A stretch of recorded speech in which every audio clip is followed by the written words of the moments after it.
I'm standing at Port Chicago in Concord. In 1944, 320 sailors lost their lives. Join us as we talk about the Port Chicago disaster.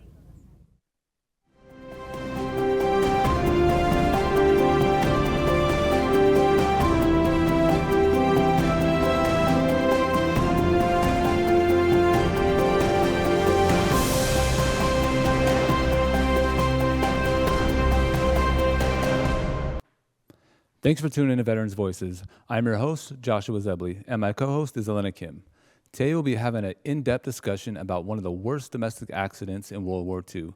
It involved the loading of ammunition ships right here in Contra, Costa County, California, at a place called Port Chicago. During World War II, Port Chicago in California was a little known but crucial part of the war effort. Here, munitions transported by rail were loaded onto Navy ships to be transported to the fight. The dangerous work was done primarily by black sailors, who at the time the Navy deemed unfit for combat. They were not trained or properly equipped for the hazardous job. Today we've assembled a panel of experts to discuss an event which has since became known as Port Chicago disaster. If you want to be part of the conversation or you have any questions, just use the QR code on your screen to join us in Zoom webinar. We would love for you to be part of the show.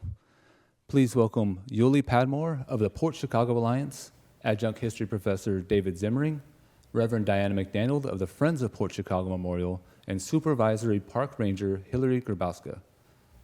Ranger Grabowska regularly gives a presentation at a Port Chicago, which is now a national park site. We want to start the show with her description of the Port Chicago disaster.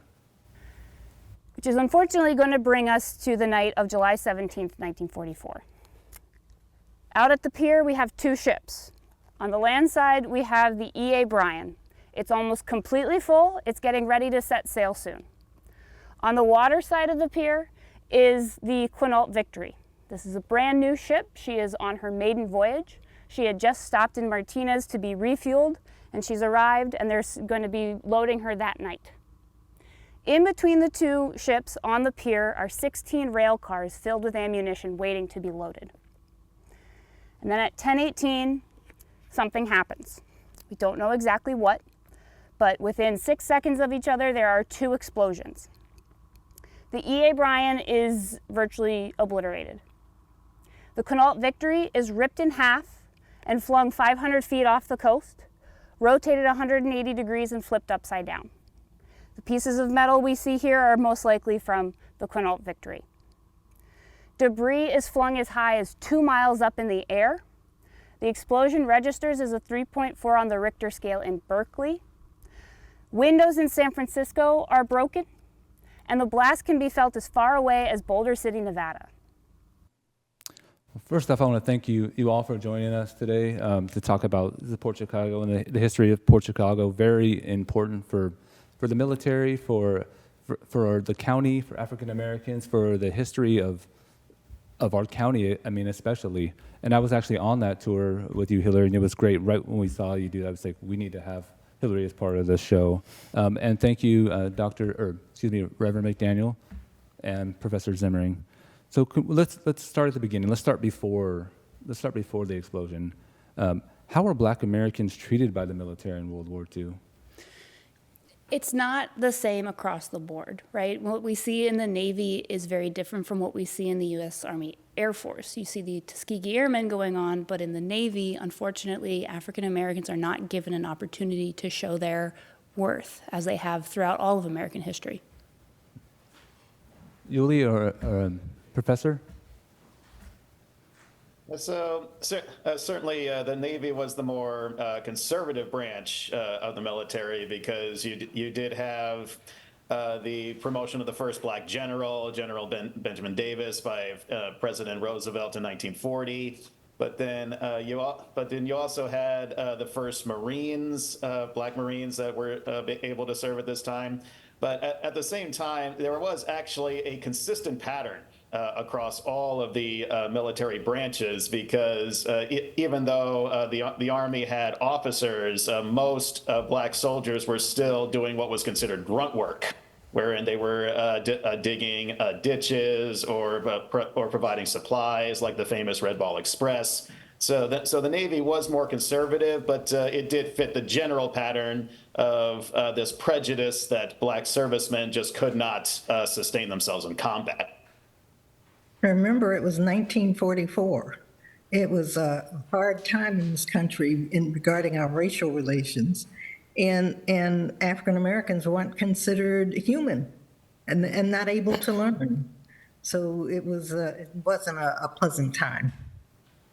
You know, one of the things that came to my mind is that despite that treatment, some of these sailors, we're talking about the Navy specifically when we talk about Port Chicago, some of these folks were actually volunteers, right? Can someone tell me what percentage of the sailors were drafted versus volunteers? That I don't know. Yeah, I think what we do know is that the sailors that died in the explosion, there were 15% of that made up 15% of the casualties during World War II. Such a large number to think about. That 15%, and that happens right here in our own backyard. This explosion killing 220 African Americans, 320 people total, 390 people injured by this explosion. And so it's incredibly terrible event that took place. And when we're thinking of World War II, Jim Crow segregation, there were men who were coming here from the East Coast that hadn't seen segregation and weren't expecting to be loading munitions. They were expecting opportunities. And so there are these different experiences throughout the country. And when you're here in California, which we call the bubble, it's very alarming to learn about this in just recent years. I never thought about that, but yes, it's California. We're usually ahead of other states in equality and, things that where you think if you're from, the southern states or from a different other states, when you come here, like, it's going to be better. Right. And it wasn't better, right? I could tell you wanted to say something about how were Black Americans treated during World War II. Do you have something you want to add to that along the lines of the first question? Well, I think, and Reverend Diana can definitely speak to this as well. I think, this is the time when African Americans are, the double V campaign is going on. We're, victory at home and victory abroad, and they're striving for this recognition. And to come here to California where you're loading munitions and you're asking for proper training, and that's not happening. So yeah, no, it's and to bringing it to a modern context, bringing it to today, to learn that this was something where the men, the Port Chicago 50, had not been exonerated until this year. Can be disheartening for African Americans.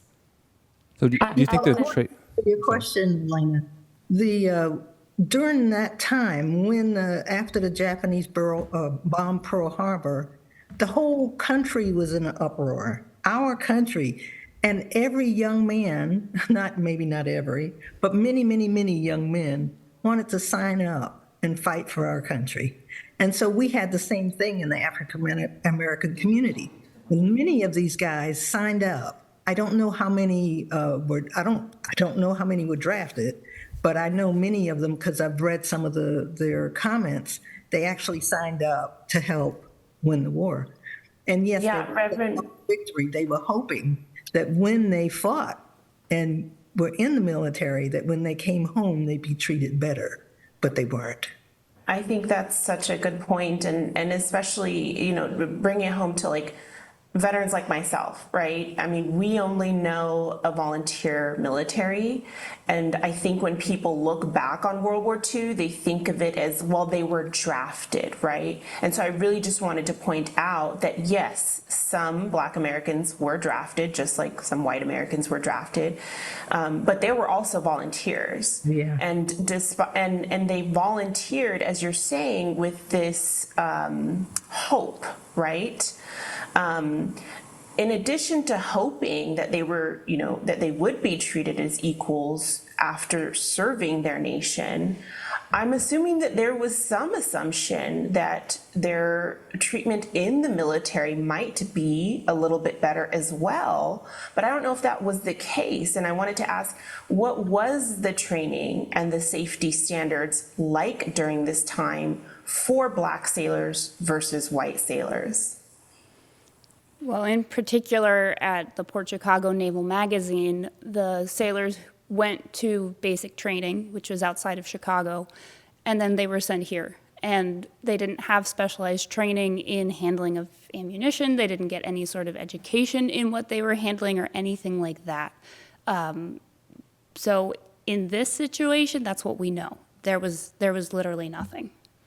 And to your point, too, about wanting a better experience, I think, a lot of the young men, especially in the early part of the war, were inspired by the actions of Dory Miller in Pearl Harbor. And he went on a recruitment tour. He was put on as a poster child, encouraging a lot of these young African-American men to enlist and join the fight. And they thought that they would be on the front lines. They wanted to be on the front lines. That Double V campaign of Victory Abroad helping to show that they are capable. There had been a 1925 War Department study that found that African Americans are capable of fighting in combat. But despite all other evidence, for example, the United States colored troops during the American Civil War, the memo went on to say that they felt that they themselves were mentally inferior. It just laid it out there and never allowed these men to truly rise to the potential that they had. And throughout American history, we see this. African Americans have to overcome great obstacles just to be recognized for the basics of what they could do, but they go above and beyond and have. Yeah, And it looks like we're moving into that period, a repeat of history in 2025. Yeah. Well, let's definitely hope not. I hope we've learned in the last 80 years or beyond. But what you said about I think it was the Marines, there was Black Marines, and we know what Marines do. There was Black pilots, the Tuskegee Airmen. Why was the Navy, did they just think these men were disposable and put them in the most dangerous jobs there was? Because if you're in combat, you're also a very high chance that you could be killed, especially in a war like World War II. What do you think the difference was with these men and these jobs? Well, and we'll get into this a bit more as we have the conversation too, right? But there's eventually going to be an investigation into the causes of the disaster, of what happened. And the investigation determines that it was an accident, nobody was at fault, but it goes on to say that the men of the Port Chicago Naval Magazine were not fit to be trained. And so we have to step back and look at that and say, okay, they established that they are not fit to be trained for this very dangerous, very important job, because of course virtually all the ammunition for the Pacific Theater is coming through Port Chicago and is being handled by these men. So they are not fit to be trained for this dangerous task, so they're going to be told to just do the task without any training. It's almost baffling, right? The Navy essentially set themselves up to fail, set the sailors up to fail, and then place the blame on them. Yeah, obviously there was an urgency to sending munitions overseas this World War II. So I think we all can understand that perspective. I think where I struggle to understand the perspective is why were all of the men that were loading munitions African American? Where was the value placed on their lives? Like, why would you place your son or your nephew or, another man in this position if you viewed this person as your equal? And speaking to the intelligence, these men tested, they had high scores. Like, I think it's important that we clarify that. These are intelligent African-American men. And so the fact that their intelligence was even brought to question is degrading. And it makes you ask yourself, and it's obviously Jim Crow segregation, this was intentional. This was intentional to view these men as not being human, so you can put them to work because you don't value their lives. So.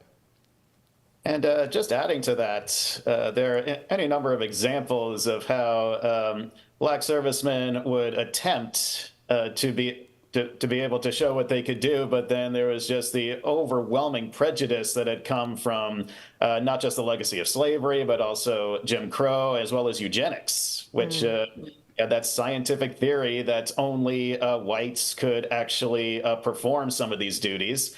Yeah, I just wanted to bring up one really critical example of this, because one of the most groundbreaking events in the Navy at this time was back in January 1944, just before the Port Chicago disaster. 16 black sailors were actually chosen to go through officer training in Illinois.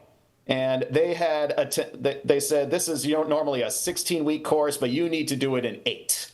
And so they were trying to set them up for failure, but the 16 sailors all got together, they assisted each other, and they ended up getting one of the highest scores on the exams that the Navy had ever seen. And when the Navy brass saw that, they essentially said, that can't be right. They had to have cheated. And so they've told them, okay, you're going to take the exam again. And when the 16 took it again, they got an even higher score. It turned out they got 3.89 out of a possible 4. So it was one of the highest marks in any class that had ever taken the exam. And so once they retook the exam, the Navy decided, well, okay, we're out of these 16, we're going to promote 12 to the rank of ensign and 1 to warrant officer. And forever afterwards, they were known as the Golden 13. And then 3 of them, with absolutely no explanation, were simply sent back to the units as enlisted men. So even when they were proving themselves, they still were treated that way. Well, and a follow-up to that as well, that number, that 13, that puts them kind of in line with the white officers as well. So it's demonstrating that these men went above and beyond, but then they were still being held down by the system. It sounds like they were tested multiple times to make sure that no one was trying to cheat the system. So I didn't know that. So thank you for telling the audience and everyone here, which I'm sure you guys all knew that already. Let's talk about after the explosion, somebody had to clean up the mess, and I think we know who had to clean up the mess. And I can't imagine anything more sad than you're in combat and you see your friend shot, but they're doing something out of like bravery and valor. They're going forward, and these men were working in an unsafe environment. They didn't know it was that unsafe, but the potential. So can you explain that a little bit? Yeah, that's really when you get into the horrors of this story. If you think about, at the time we didn't call it PTSD, we do now, just the sheer amount of horror that they went through in that aftermath. Their white officers received 30 days of bereavement leave, while the black sailors were told to go down and clean up the mess. And that includes trying to recover body parts. Of those 320 who lost their lives that night, only about 50 of the bodies were able to be identified, and the vast majority of them are buried today in the Golden Gate National Cemetery. There's a couple others who are also buried there, but they are listed as unknown sailors, while the rest, their final resting place is the waters of Sassoon Bay, right there off the coast of where the explosion happened. And I can imagine they were doing that for days, weeks, right? And just having to be out there and relive that. And some of them maybe were, not on duty that day and felt the survivor's guilt. Like I should have been here. I could have done something, or these are my fellow sailors, my friends. A lot of them, from other parts of the country come here. You develop a quick bond. Mm-hmm. And you're out there looking for It's hard to say, but you're out there looking for your friend's watch or Yeah. you know, their dog tags. It's even hard to even think about. Yeah, they said that they would find a hand in a glove or a foot in a shoe, and that one guy said he saw a head floating across the water. And we are in, they are also, they could not get it out of their minds. We were on a radio program, Yuli and I, and a person called in and she said that her uncle served there and he helped clean up the carnage. And he said that his life really, she said his life was ruined, that he never could get it out of his head, that he became a drunk. He could not work the way a normal person would work. And so many of the men had that same type of experience where they were not treated or nobody paid attention to them in their distress. It's Yeah. a very, very hard to think about. The massive explosion at Port Chicago was only the beginning of a story that would span over 80 years and challenge our treatment of Black Americans in the military. Let's return to Port Chicago and hear Ranger Hillary describe the aftermath of that deadly day. And then it's going to come August 9th, not long after the explosion. These men are going to be ordered back to work. They're going to be marched out of the barracks and down towards the docks. And they realize they are going back to loading ammunition again. In those couple of weeks, everything had changed. Well, nothing had changed because they're not given additional training. They're not told any safety procedures. They're still not given gloves. Everything is exactly as it was before the explosion. And when they realize where they're going, they stop and they'll say no. They say that they are willing to obey any other order except the order to load ammunition. But they are afraid of handling ammunition. And that's 258 sailors who do this. And so the Navy will put them on a prison barge for 3 days. And they are made to think about the consequences of their actions. They're called cowards. They're told that their family members will be ashamed of them. And they're threatened with death by firing squad. After those 3 days, 208 of those sailors will say, okay, we'll go back to work. They will be docked 3 months' pay and given dishonorable discharges. The remaining 50 are going to be known as the Port Chicago 50, and they are put on trial for mutiny. We're talking about the Port Chicago disaster today. If you want to be part of the conversation or you have any questions, just use the QR code on the screen to join us in Zoom webinar. We would love for you to be part of the show. So the 1944 terrible explosion killed over 320 men, 220 African American. 202. 202, excuse me. These sailors, they say, I'm not going back to work until there's safer conditions, right? Was there any safer conditions? What happened after that? Well, there should have been, right? The difficult thing is, of course, when we look at the lead up to that explosion, it was recognized that the dangers were there. The Coast Guard was in charge of port security at the time, and the Coast Guard told the Navy, train these men, put in safety practices. And the Navy said, we'll do that if you change your safety practices to meet our operations. And so the Navy was never going to listen to the Coast Guard. And so when the disaster has occurred and these men have sat in barracks for a couple of weeks and now it's time for them to go back to work, it's exactly the same. Nothing has changed, except the fact that everything has. Because now the men know that what they're handling are these bombs are live. They'd been asking prior to the explosion, are these bombs safe? Are these live? Are we going to be okay? And they were always told, yeah, it's fine. They're not live. They don't have their detonator pins. So now they can look around and see, oh, no, this is actually very dangerous. And we know exactly what's going to happen if we continue the way that we did before. And that is why they stopped, because nothing had changed in the safety procedures, but now their understanding of everything had changed. Anyone tell us a little bit about how these 258 sailors were treated in the aftermath as opposed to the white officers who were involved?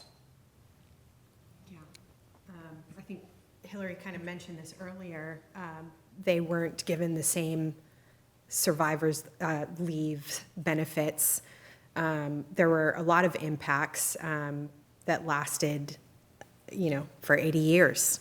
And so hearing what Hillary has to say here, talking about just all of the events that occurred,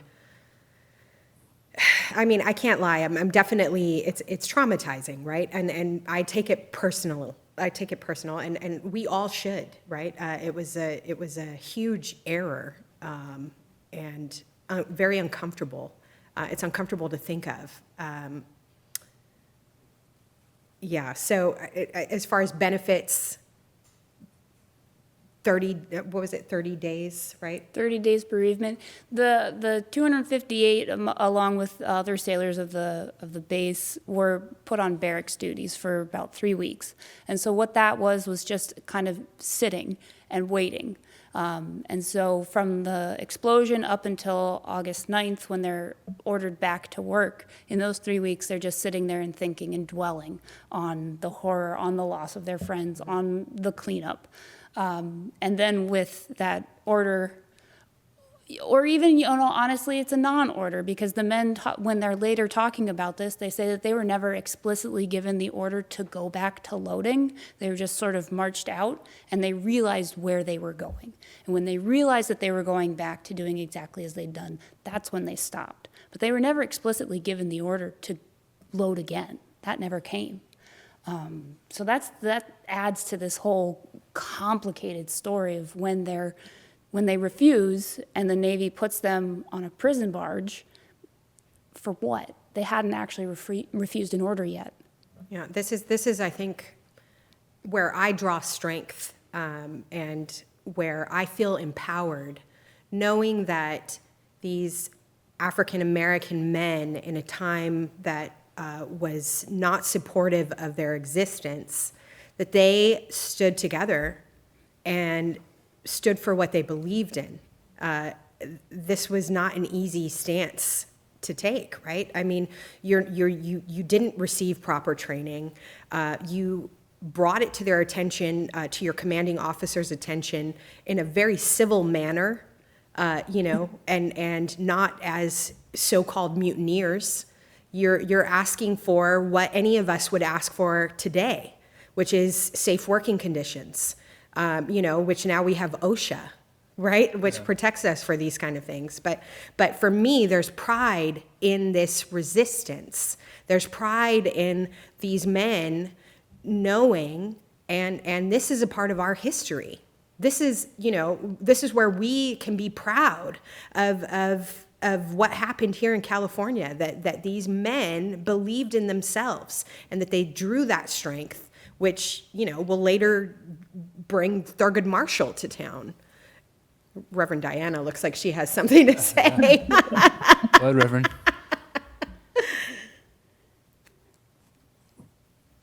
No, you're absolutely right. It takes so much courage just to join the military, right? To volunteer, especially as an African American man in the 40s. You know it's going to be rough, but you're going to do that for your country, that you want to, showing that you can do this, right? And then you're going to go against that military who's treating you unfairly, but you know you're not going to go through that again. You know it's going to make it better for them. And I don't know if they had the forward thinking to think, well, in 20, 30 years, I don't think a lot of us think like that in the moment. But for them to be able to do that, that's beyond any bravery that I've really ever heard of. Well, yeah, and to think about why they did that, this idea of standing up, and taking, for what you believe in and resisting at this time, it's really to, it's like you said, it took great strength, right? And honor and valor, and that may have not been recognized initially, but we see it now. But how long did it take? And I would just like to add that especially for these men, willing to stand up like that. It just meant they were in a long tradition of black servicemen who had hoped that this is the time that it's finally going to change, and then it never did. So going back to, say, the Civil War, 180,000 black soldiers serving in the military, and then we're able to get equal pay, the first examples of black officers. But in the wake of the Civil War, just discrimination increased despite the efforts of Reconstruction. And then going ahead through the Spanish-American War and the Great War, every time we're going to enlist, we're going to serve, and then we will finally get the recognition that we deserved, as had happened, say, with Irish immigrants during the Civil War, and then later with Eastern European immigrants in the Great War. Each time we served, we have our records to back us up, and then we're finally getting more recognition, and we can be seen as full American citizens. That had never happened. It did not last after the Civil War. It did not last after the Great War. And so to even think that anything could change, even in this massive world war, it still took a lot to continue the pattern that had not worked, but still hoped that it would work this time. Yeah, well, and this protest did change, right? Because them making this effort led. It was the catalyst of the desegregate. It was catalyst for desegregation. So them coming together and this activity, and like you were saying, they couldn't have known what would follow. But following this action and it reaching Thurgood Marshall's desk, Thurgood Marshall coming to town to advocate on their behalf, Eleanor Roosevelt learning about all of this, so all of this leading to desegregation. And of course, we say that Thurgood Marshall, that his appeal was unsuccessful. Well, no, it was the effort. It was all of this work coming here, and this was done in community. This isn't, the exoneration isn't the first time all of the community came together, right? We have a community that came together at that time who were also in support of the sailors, who were saying, who didn't believe with what was, didn't support what was happening at that time. And so having, this is somewhat a victory, right? It's a victory for the men. They're willing to risk their lives. They're courageous because they're saying, you know what? We will not die from your negligence, but we will die for what we believe in. And that is incredibly powerful, and it changes the course of our history. So.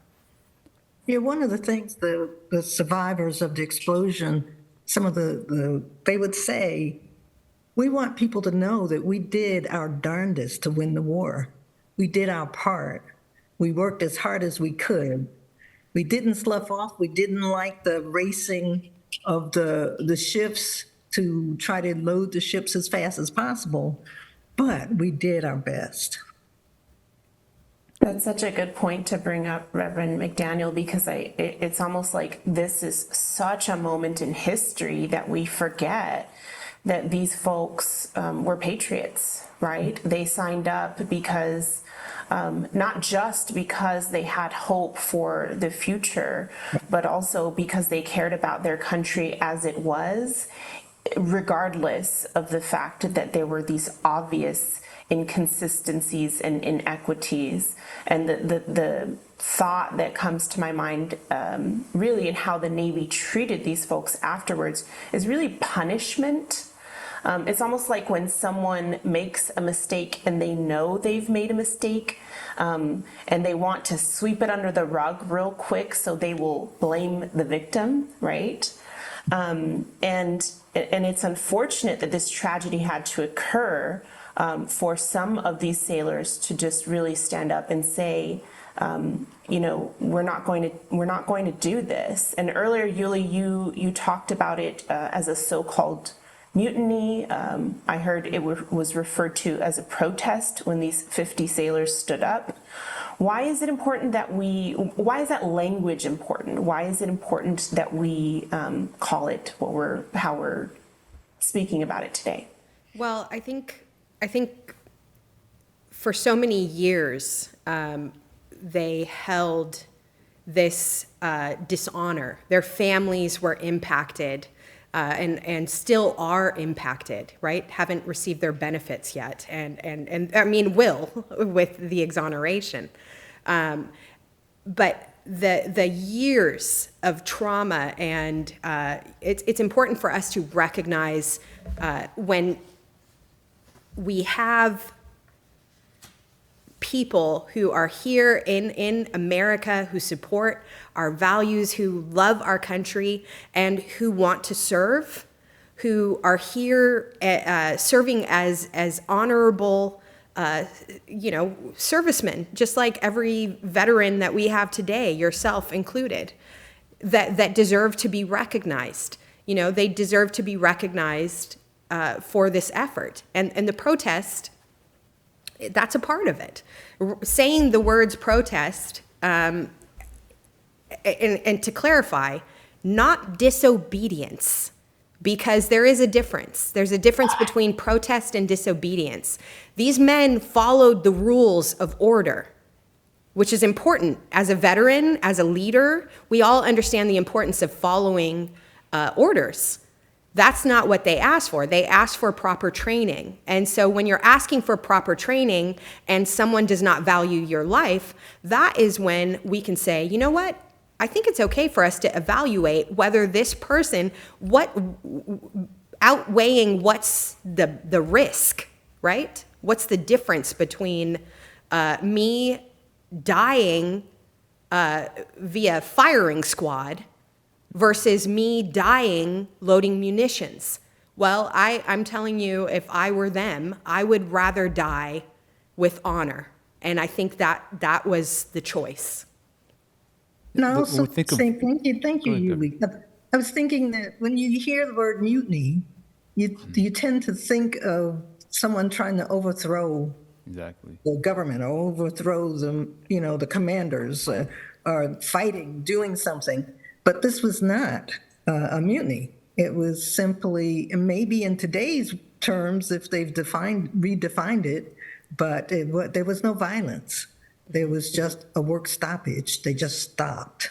Exactly. And then- We think of a pirate ship, and they're trying to overthrow the captain, right? Because they don't want to follow the captain into somewhere. Well, these men were not doing that at all. They're just saying, we'll work. We'll do what we need to support the war and support the country.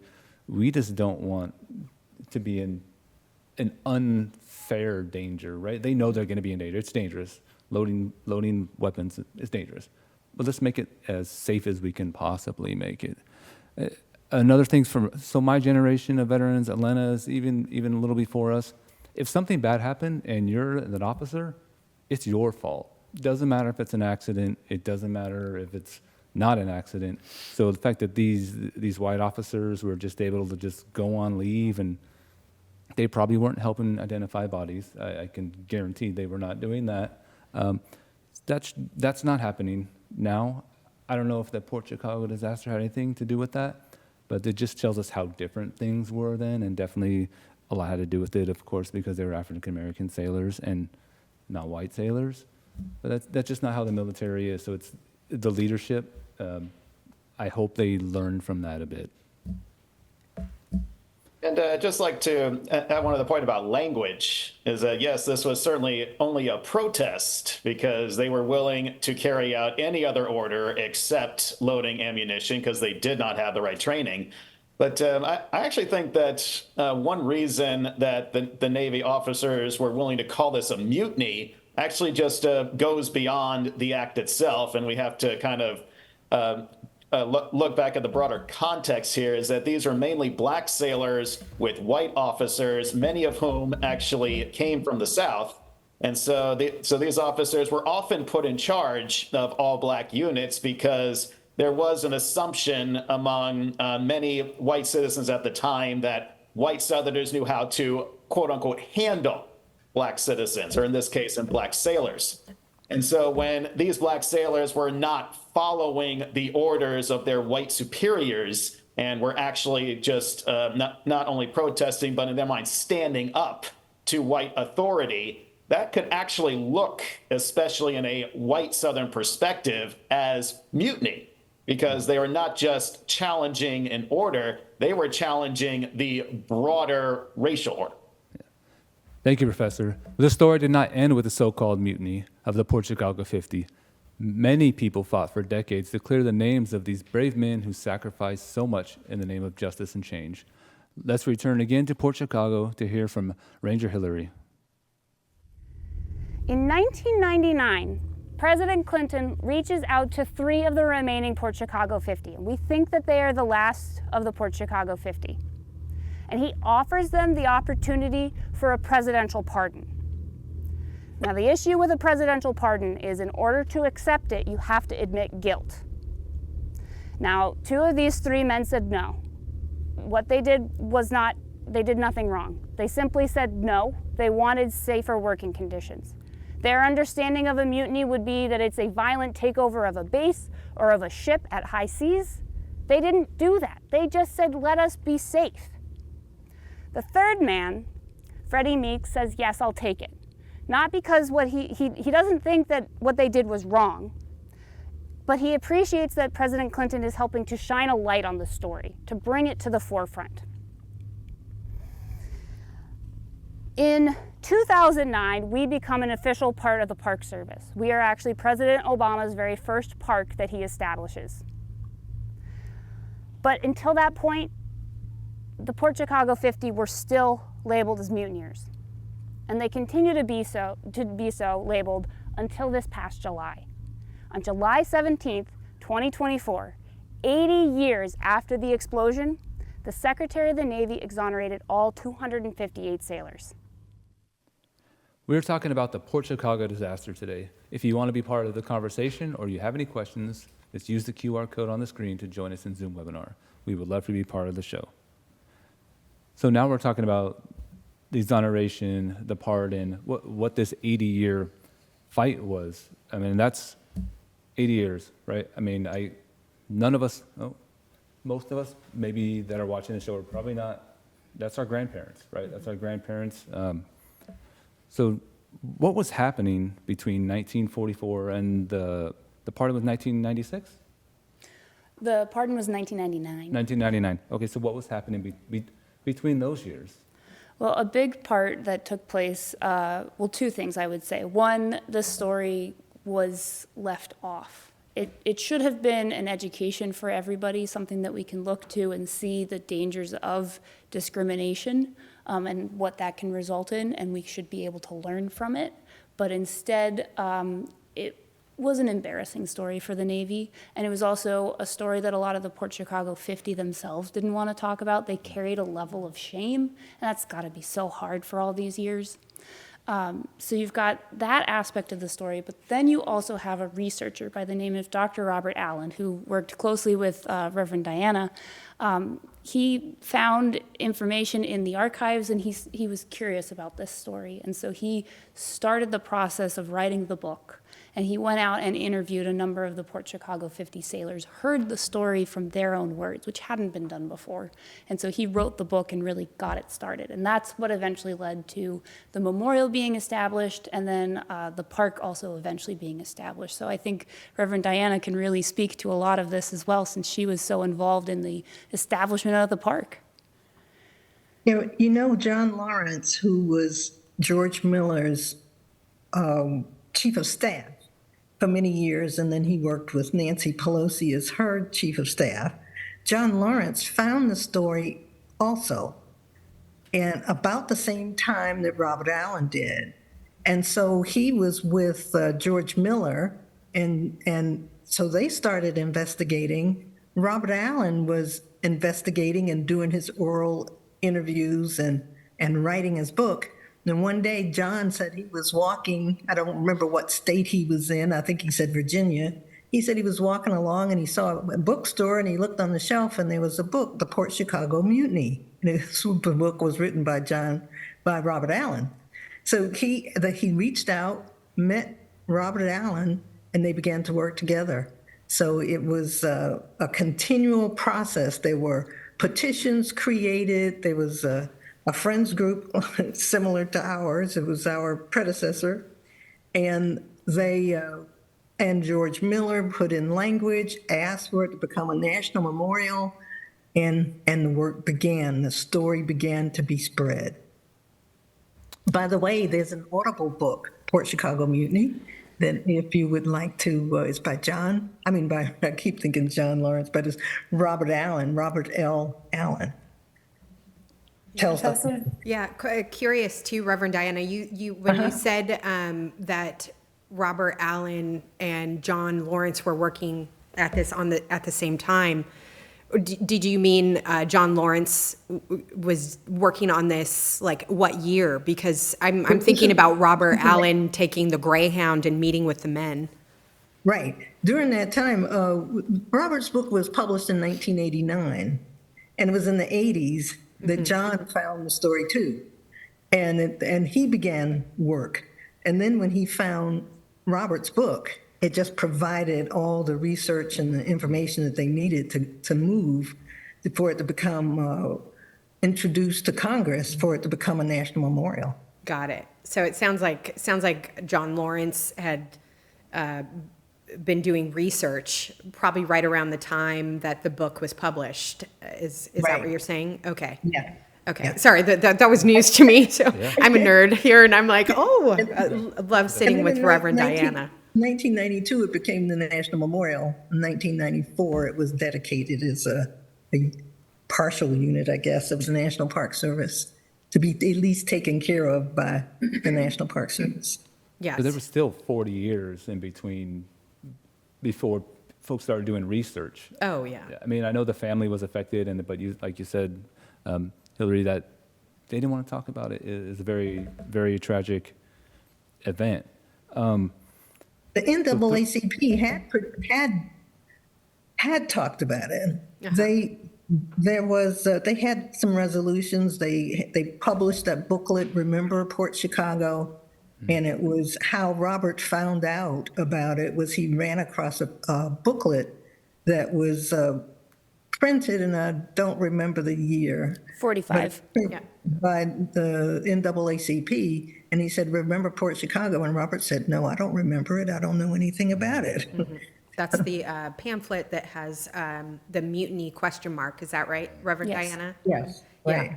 Yeah. And that is like a significant gem that is still available, and for those who are interested in learning about the Port Chicago history. But Reverend Diana, to me, is definitely, and earlier today, the producer had mentioned having Reverend Diana.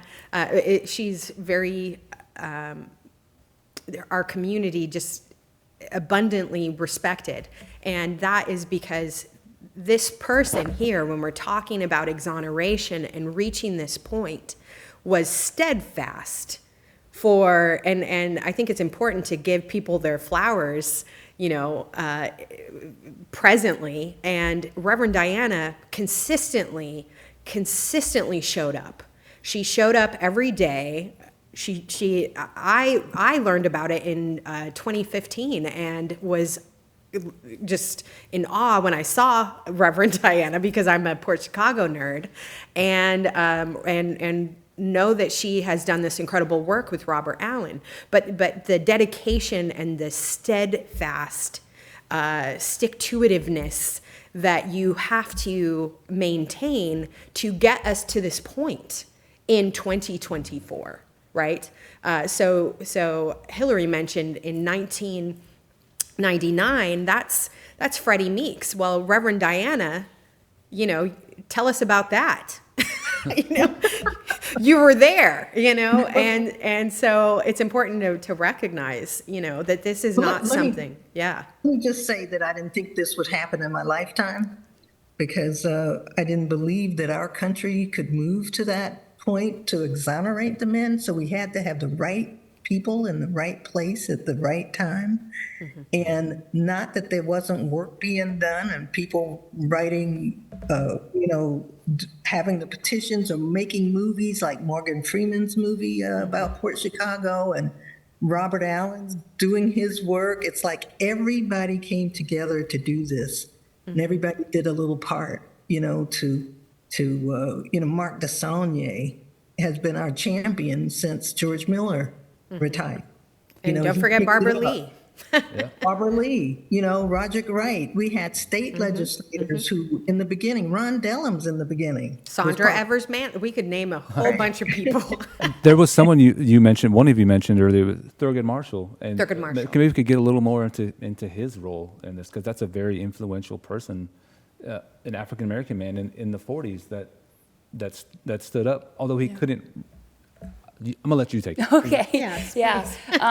So October 9th is the middle of the trial, and I think that day was really important because at that point the prosecution had made its case as to why they considered that they had committed a mutiny. At that point, you have the defense, and they're putting the men themselves on the witness stand, and that's when you get to hear from men like Cyril O. Shepherd Jr. But also in the attendance that day was Thurgood Marshall.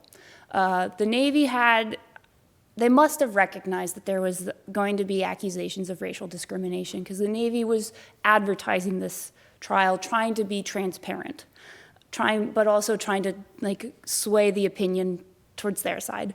And so the local chapter was aware of this, and they'd reached out to the national organization, and so Thurgood Marshall came and sat in attendance. He couldn't defend the men because, of course, this is a military trial and he was a civilian, but what he was able to do was take the trial outside of the courtroom, take it to the court of public opinion, put it in the black newspapers, and then also this pamphlet that we mentioned, he worked on that, and it went out in 1945, and it was an effort to try to overturn the conviction. So he and others worked to try to change that. They were unfortunately unsuccessful, as we know that it took 80 years for it to finally happen, but they were still able to work to try to reduce some of the sentences, or for those who were in the summary court-martial, so there's the 258 in total, 50 were charged with mutiny, the 208 were given a summary court-martial, and so there was efforts around their treatment as well. So it's a much larger and more complicated situation, and even today, we're still learning more about it. Because, of course, on the anniversary this year, when the Secretary of the Navy exonerated them, what we were expecting, and we hoped, right? We knew that he was coming. We thought that it was going to happen. We thought it was going to happen at our event. It happened 3 days prior. I called Yuli that day. It was a very emotional day for sure. But we didn't expect that he was going to exonerate all of them. And we didn't have all of the names of the 208. So there's now this open door of more research that can be done. For the last 80 years, Park Service time-wise, if you've got 30 years or the last 15 years since we were established, a lot of the story has been about that exoneration aspect of it, or in our case, we're telling the story while our partners are working towards that exoneration. Well, now we've cleared that massive hurdle. So now there's going to be, I'd say, just the floodgates can open for more research, for people to learn about this story, for students to come and learn. It's a really interesting time for sure. Yes. Can you paint a picture real quick of day of explosion all the way until conviction? How long was that? So July 17th is the explosion. 1944. 1944. October 24th, 1944 is when the verdict was handed down. That's 4 months? Yeah, it was really fast. I don't know if due process didn't exist then, but you can't do anything in 4 months here. So how you can try 50 men for a mutiny? As a in 4 group. months? They As a did group? it as a As- group. as So a they group. weren't even, as Yulia and Reverend Diana have said, how were they treated as humans? They weren't in that case. They were treated just as a group. And the other part about that is they were sentenced to 8 to 15 years of hard labor. They were sent down to Southern California to start serving that out. They didn't fulfill that full sentence. By end of January 1946, all of them had quietly been released. They still had to finish out their service with the Navy, but they no longer were, serving that hard labor because the Navy recognized that this was a punitive sentence. It was all about sending a warning to others, in particular African Americans, don't step out of line during wartime. Yeah. Well, also some of them were returned to ships, right? And so, and when we speak about, Reverend Diana kind of mentioned the memorial, and there have been different efforts that have taken place across time. It starts with this massive,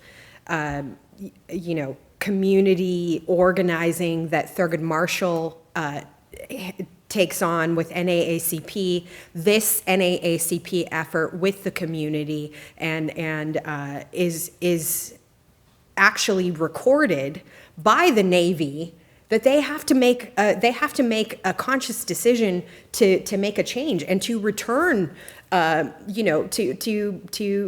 they cannot carry this out, which is why they are returned to ships, which is why this change begins to happen, because of the fact that they recognize that the community can come together and communicate what their interest is. This follows again in the 90s and with Reverend Diana and Robert Allen, and then again with the naming of Thurgood Marshall, and then again with the exoneration. Community coming together to make collective action, as the Secretary of the Navy says. I think we can all agree that this changed how African Americans were viewed in the service, because they stood up, and the other branches seemed like they were already in line for the way humans should be treated, right? So we owe it to them to remember the story, to share the story with the public, to get it outside of Contra Costa County, to get it outside of California, to get it to the East Coast. If they're not learning it here in California and Contra Costa, they're probably not learning it in New York City or somewhere in Florida or Texas. So it's our job, and I thank the four of you so much for joining us today. It's a great story, and I'm very, very fortunate to have you all join us today. Thank you for watching today. We want to preserve the memory of a little-known World War II event that changed the American military. We honor the men that lost their lives as well as those who survived. Stay with us for resources if you want to learn more about that, or visit the National Park Site Service. We hope you found our conversation educational. We leave you with resources if you want to dig a little deeper. Friends of Port Chicago National Memorial was formed to maintain and improve the historic site of the Port Chicago disaster. You can help by visiting portchicagomemorial.org. The Port Chicago Alliance is dedicated to preserving the history of the Port Chicago disaster. Find them at portchicago50.com. Veterans, active military, and members of Gold Star families can receive a free National Parks Pass to visit Port Chicago and all of our national parks. Learn how at nps.gov. Veterans Voices is brought to you in part by contributions from the Diablo Valley Veterans Foundation, dedicated to helping veterans near you.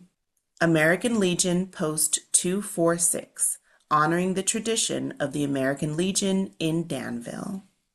If you'd like to help sponsor Veterans Voices, you can donate to Veterans Voices, care of Diablo Valley Veterans Foundation. Get in touch with them at diabloveterans.org.